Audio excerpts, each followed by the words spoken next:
Welcome back into Live Now from Fox. My name is Bone Kadrovich, and we do have that live event going on in the UK right now, where the UK Prime Minister Keir Starmer is still speaking and taking questions from reporters. And this comes after a devastating week for his Labour Party there just last week with local elections. So we want to go back and listen in to Keir Starmer now.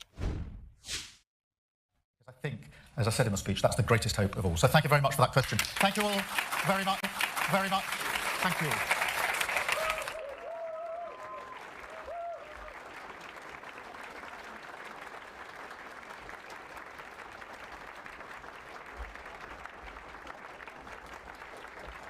And it looks like this event has just wrapped up as well, with some of the questions there regarding UK Prime Minister Keir Starmer were pretty, I should say, critical on the Labour Party when they did have that definitely a rough week for the Labour Party there. But what we want to do now is just transition a little bit to some of the other stories that we are following as well, especially when it comes to the conflict over in the Middle East. And I do want to bring this X post up on your screen here. Now, this is coming from the White House.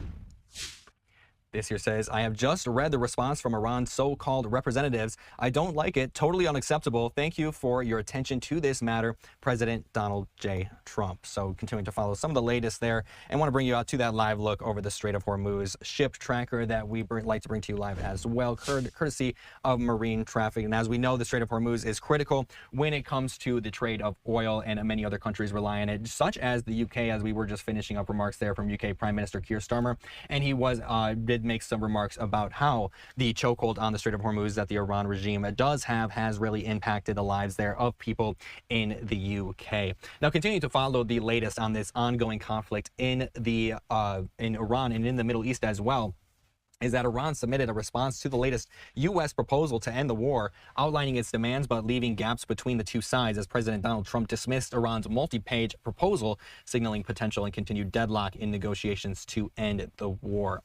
Now, President Trump rejected Iran's proposal as totally unacceptable, as on Sunday he sharply dismissed Iran's multi-page proposal, signaling potential and continued deadlock in negotiations to end the war. Now, I do want to continue to read off of this, or I want to read to you now this AP News article that we do have, continuing to follow the latest here with the ongoing conflict in the Middle East. As Iran sent its response to the latest U.S. proposal to end the war in Iran, Pakistani mediators on Sunday, but U.S. President Donald Trump quickly rejected it on a social media post, calling it totally unacceptable with the latest setbacks to efforts to resolve the standoff in the Persian Gulf that has throttled shipping and sent energy prices soaring.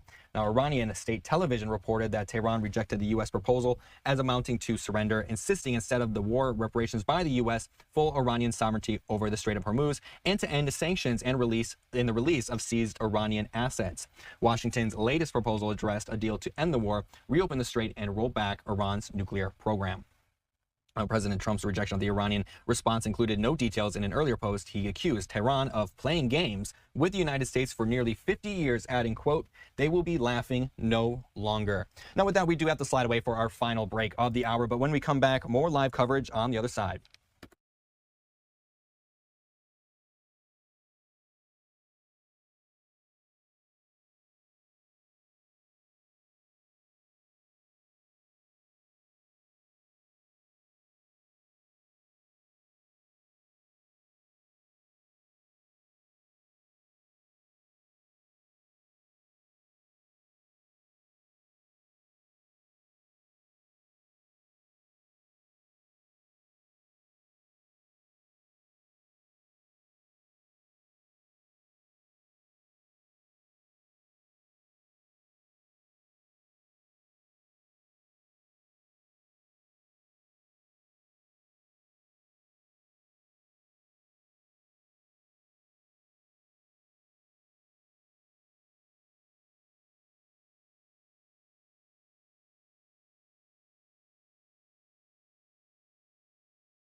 Welcome back into Live Now from Fox, and you are taking a live look there at the Strait of Hormuz ship tracker, courtesy of Marine Traffic, as we continue to follow the latest developments in the Middle East and those ongoing conflicts.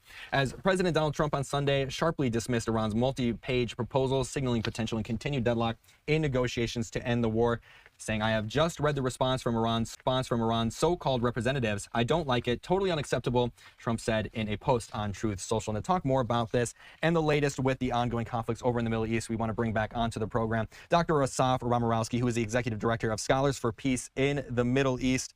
Dr. Asaf, thank you so much for joining us. Good morning. Thank you for having me.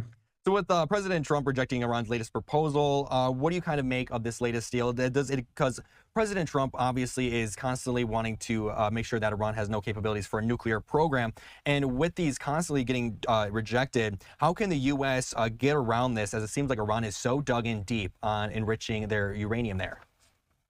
Well, so this is not surprising. I mean, we've seen all along, and you and I have discussed this over the past few weeks, as it relates to Iran's commitment to the bomb. Iran is constantly being evasive. Iran's within the DNA of the Islamic Republic, of course, is the lying and trying to buy time. So the fact that they're trying to play these games as it relates to trying to buy time, but not give up the uranium, not give up the nuclear program, only shows really how ideologically they are committed to continuing their objectives. And of course, at the cost of their own people, which of course has been the consistent evidence that we've seen all along. The fact that they're able to, go along and kill thousands of people on the streets of Tehran who are looking for change and freedom. Here you can see again that the regime and whatever fragile regime we have, the decision-making powers that are coming out of the clerics and the weak supreme leader and his interlocutors are basically saying that they are going to continue with this, and they're trying to maintain the hard line that his father Khamenei had as far as moving this along. And at some point, I think that we are at a point here where we're trying to correlate economic warfare and the military pressure. And there is going to be there is a military option on the table, and that's something that's going to have to be considered very carefully as this moves along very forward. And I think that it's going to be executed. And I think that the other dimension of all this is the safety of our allies in the region, who also don't trust the Islamic Republic of Iran as it relates to the Israelis, the Gulf states. We've seen attacks, on the UAE. I mean, so all of this is again a very telling statement about the nature of Iran and what's left of Iran. And Iran still has capabilities, clearly, while they have been significantly decapitated, and that's the concern. And I think that that's what we need to be prepared for. And you mentioned some sort of operation as well. Now, Israeli Prime Minister Benjamin Netanyahu, in an interview with CBS that aired on Sunday, said the war isn't over because the enriched uranium needs to be taken out of Iran, saying, quote, "Trump has said to me, I want to go in there, and I think it can be done physically," he said. What do you think something like that could look like? Well, Netanyahu was very vague in his 60-minute interview. He did make obviously to your point, stated that, that you have to go in and get it. I think that, in practical terms, that means boots on the ground. There's a fundamental question of whether or not we're ready to put boots on the ground in this regard as far as going in. So far, a lot of the attacks have been surgical attacks from the air. We have not put in boots on the ground. That being said, the Israelis have had forward bases and intel bases in the areas of Iraq. There's been movements as far as intel between the Israeli Mossad and the CIA as far as surgical attacks when it came to the leadership. I do think that if the intel is there and they know locations, and again, nothing has been disclosed for obvious reasons, then we could see attacks as far as going in, as far as SEAL teams and other kind of commando forces going in and taking out the uranium, should the intel be there to take care of it, or alternatively actually looking, again, depending on where the intel is and where the location of the uranium is, as far as surgical attacks from the air. The big challenge all along, going back to the war back in June, is even with the use of the B-2s, as far as the bombings and the bunker busters that are involved in all of this, we can see that the Iranians have been able to smuggle enough assets and enough materials out of there, and Iran is a vast country. So the biggest issue is going to be the intel, identifying locations, making sure it's all out. And that's not a small task, given the landscape and the terrain of Iran and where the locations of the facilities are located. It's a very difficult terrain to deal with. And so that's going to be a challenge. That being said, I don't think that we're going to be able to tolerate, nor Israel nor the United States, Iran's continuation of these games that go back and forth. And I'll go back to the other point that is worthy of note. President Trump's upcoming visit with China. I mean, a lot of this also relates to the economic dimension. China and Russia are the patrons of Iran. And so there's a whole economic play as it relates to China here at large. And can we influence that as well? And I have no doubt that the center of many of the conversations that are about to take place are going to focus on Iran. And that actually leads me into one of my next questions here with that meeting between President Trump and the president of China here. What do you think we can expect from this visit, and what have we already seen so far when it comes to China's involvement or stakes that they have here with this conflict in Iran? Look, the Chinese are hurting. I mean, the fact of the matter is that this is really part of where the economic warfare indeed is working. I mean, the Iranians have been moving along, this oil and trying to find a place for it. They have a lot of crude oil just sitting there. They don't want to be in a position where they have to. They can't stop drilling. The concern is, of course, that if they stop drilling, then these areas will, of course, dry up, and so they're stuck with sitting oil. China is the beneficiary and should be, and wants to have all this oil that they're waiting for them, and so they're hurting economically speaking. I'm sure that part of the quid pro quo, or whatever the carrots that are going to be offered on the table, are going to relate to the Straits of Hormuz, and there's going to be a question as far as trying to stop funding the Iran, and how that relates to the funding that's going in to some of these bad actors within the Islamic Republic of Iran. I mean, again, those are in the theoretical framework. What will happen in practice is yet to be seen. Not to mention the fact that some of the armaments that have been going in all along here in this so-called ceasefire have been coming in from the Russians. I mean, again, another partner for the Iranians in this regard. And so that's all what's happening here at play. But I think that China understands the economics of all of this, and President Trump has been good about trying to win those economic battles here, because he does have, we do have all the cards regarding what's been happening as far as a siege when it comes to Hormuz, and that is directly impacting Chinese ability to get their oil. So I think that's where the play is going to be here. And what have we seen in terms of China's involvement with the conflict here so far? Have we seen them assisting Iran in some ways at all, like we've seen with Russia? Mostly, I would say that most of the support that's getting from the Chinese could, potentially money, and the other part of it is there's been also rumors about potential surveillance equipment as far as when it comes to drones and other kind of things. Though some of them, the actual materials as far as capabilities have come from the Russian surveillance, has been coming from the Chinese. Those are concerns, of course, to the United States as well. We always track Chinese surveillance, and again, the concern is that it gets into the Iranian hands. It represents a threat to us in that regard as well. And then also, let's say a deal were to be made between the United States and Iran, where Iran does say that they will roll back their nuclear capabilities. How could the United States trust something like that? Would there have to be some sort of supervision or something in terms of that to trust them that they would roll back on nuclear ambitions if a deal were to be made? Well, 100%. But the fact of the matter is, going back to 2015 and prior to that, Iran has refused any kind of inspections, and they've come up with these nonsensical ideas of self-inspections and other kind of ideas that have come forth. Not to mention the fact that there's been proposals where the United Nations is involved. I mean, I think that for actual inspections to take place here, as far as their capabilities, something that we're going to have to be involved with ourselves, that is the United States. Otherwise, we're going to be relying on agencies like the United Nations and other kind of organizations, which have been coerced, which have not really been, they have not really been honest as far as some of the data that's come out of where Iran has been with all of this. And so I think that's one concern that needs to be looked at very carefully, not to mention the other part, which of course relates to the Iranian patrons as it relates to monies that are being circulated regarding Hezbollah, Hamas, and the Houthis, which of course represents direct fronts, when it comes to the part of this ongoing war that, we've been fighting since 10/7. So there are many elements here that are playing out here. But I think that the idea you can trust the Iranians to ensure the fact that, to cap uranium, high-risk uranium on their own is not going to happen. There has to be actual forces that are actually going to be looking at this and monitoring all of this on a regular basis. And that requires bandwidth. But again, if you don't take care, unless you remove the uranium, which goes back to the military option on the table, you're going to be in this situation. And it's clearly the Iranians are committed to continuing with this project and and to using it. And so I think that that's really those threats represent existential threats, not only to the United States, but to the entire stability of the region at large. And then I wanted to bring this X post in here real quick from Reuters. This says President Donald Trump and the Chinese president are set to discuss Iran, Taiwan, artificial intelligence, and nuclear weapons as they weigh extending a critical minerals deal, according to U.S. officials previewing Trump's two-day visit to China this week. We covered a lot of ground here today. Is there any final thoughts you have here with President Trump's visit here and what they are set to discuss?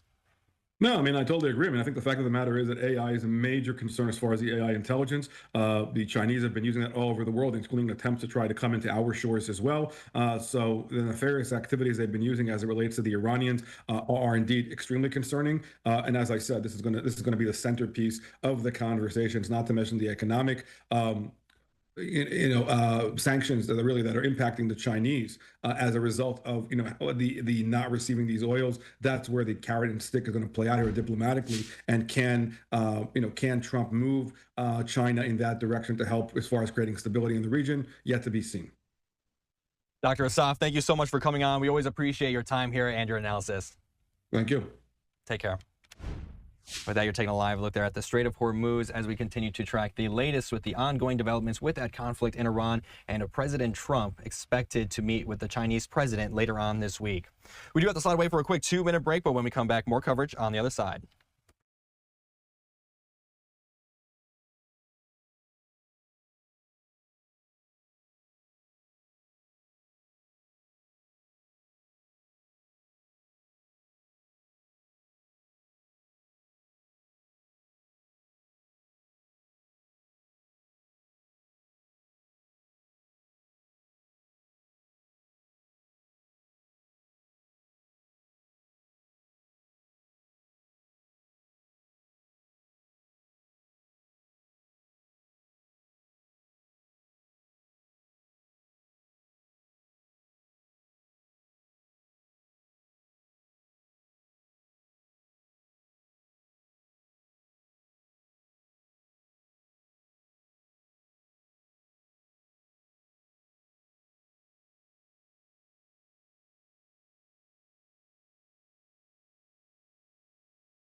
Welcome back into Live Now from Fox. My name is Bowen Kudrovich, and we are continuing to track the latest developments across the country as well as across the world. And one of the big stories that we will be following this week as well will be President Trump, as he will be scheduled to meet with the Chinese president. We do want to bring you this expo here coming from Reuters.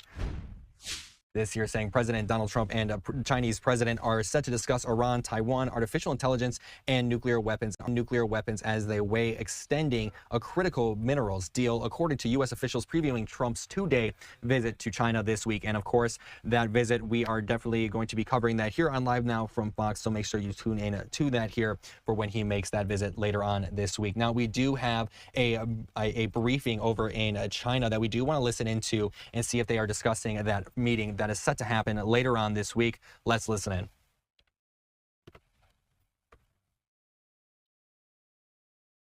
Friends from the media, good afternoon. Welcome to today's press conference. I'd like to take your questions. China has already released that President Trump's state visit to China. Can you share more details about its program? What does China hope to achieve through the visit? At the invitation of President Xi Jinping, President Donald Trump is set to pay a state visit to China later this week. The two presidents will yet again meet each other in person since their Busan meeting last October. This will be the first visit to China by a U.S. president in almost 9 years. President Xi will have in-depth exchanges of views with President Trump on major issues concerning China-U.S. relations and world peace and development. Heads of state diplomacy plays an irreplaceable role in providing strategic guidance for China-U.S. relations. China stands ready to work with the U.S. to expand cooperation and manage differences in the spirit of equality, respect, and mutual benefit, and provide more stability and certainty for a transforming and volatile world. Next question, please.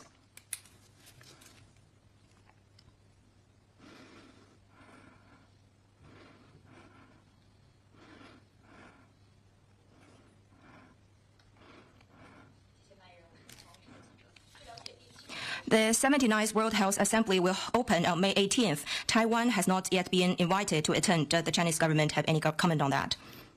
There is but one China in the world. Taiwan is an inedible part of China's territory. The government of the People's Republic of China is the sole legal government representing the whole of China. China's position on the Taiwan region's participation in activities of international organizations, including the WHO, is consistent and clear. That is, this must be handled in line with the One China principle, which is also a fundamental principle as demonstrated by the UNGA Resolution 2758 and WHO Resolution 25.1. China's Taiwan region, unless given approval by the central government, has no basis, reason, or right to participate in the WHO.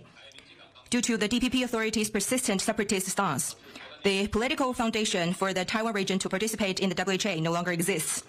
To uphold the One China principle, as well as the sanctity and authority of relevant UNGA and WHO resolutions, China has decided not to approve the Taiwan region's participation in this year's WHO. Any attempt to play the Taiwan card for political manipulation in defiance of the One China principle is doomed to fail.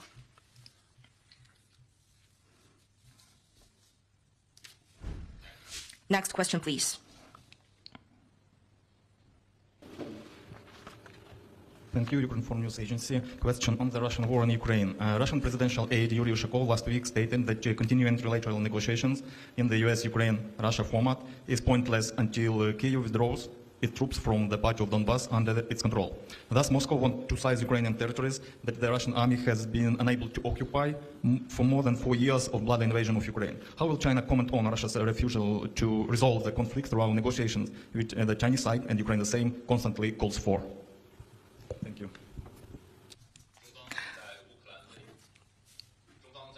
China's position on the Ukraine crisis is consistent and clear. Next one, please. Hi, a question from AFP. I was wondering if the Foreign Ministry could provide details on the U.S.-China trade talks in Seoul. What specific items will be discussed in preparation for Donald Trump's China visit? Thank you. The relevant authorities have already released the readout. I'd refer you to competent authorities for details.